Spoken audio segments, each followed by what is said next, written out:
"Oh, we'll sign the register on time." I heard this story from my uncle. It's short, but the only malicious compliance story I can remember hearing. So ours is a third world country. And the era when this story took place was pre-computer era. My uncle worked in a bank. And in those days attendances were recorded by signing in a register. Employees had to put the in and out time in the register as well at the start and end of their shift. Now, a bank can be very busy place. Hence, even though employees tended to reach office on time, they would prefer to get straight to their workstations, and would sign the register whenever they got a small window in their otherwise busy schedule. This worked fine for everybody, but also benefited the latecomers, early goers as well. So when management got wind of this, they published a notice stating that all employee would have to first sign the register as soon as they reached office. Well, sure thing they did. The next day, there was a long line in front of the register. All the employees waiting patiently to dutifully put their signs before starting with the day's work. Everyone opened the register, slowly got to where her name was, signed it slowly, and then closed the register. The next person did the same. A bank normally opened at 8:30 a.m. That day, it took until 10:30 a.m. for work to kick in full capacity. Imagine the wrath of the customers. Suffice to say the policy did not last long. My dad used to work at a hospital in the 80s that had exactly one time clock.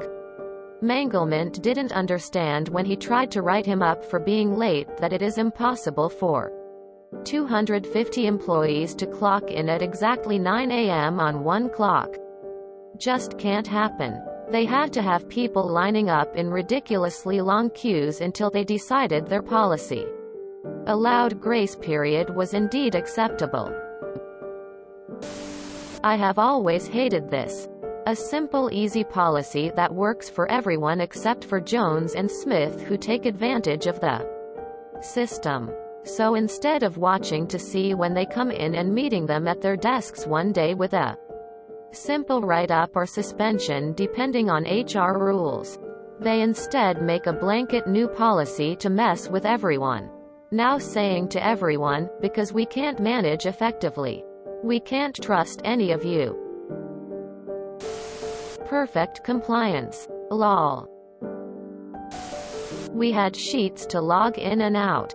This one coworker would come in and write times for in and out, then go to 2 different departments and say she would be in the other one. Then she would leave. She got away with it for 6 months. After that we had a time clock with cards to swipe. Did it really take 2 hours for everyone to sign their name? And what did the people in the front of the line do between 8:30 and 10:30?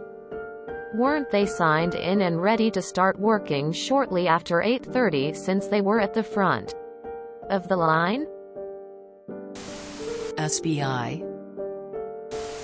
The plant manager that was at the last place I worked when I started there would check time cards to see exactly when people punched out to leave for the day.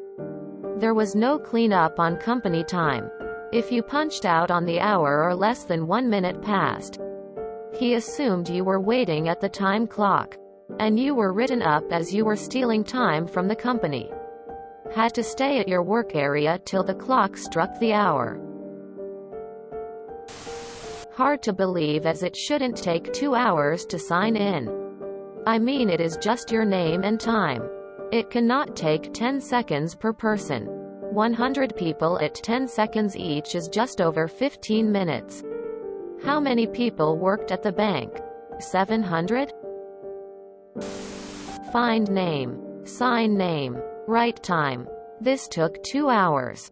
10 seconds of time. Let's be ridiculous and call it 30 seconds. One book. So, 240 people working for a bank in a third world country who all turn up exactly at the same time? Bullshit. This seems more like sabotage than compliance to me.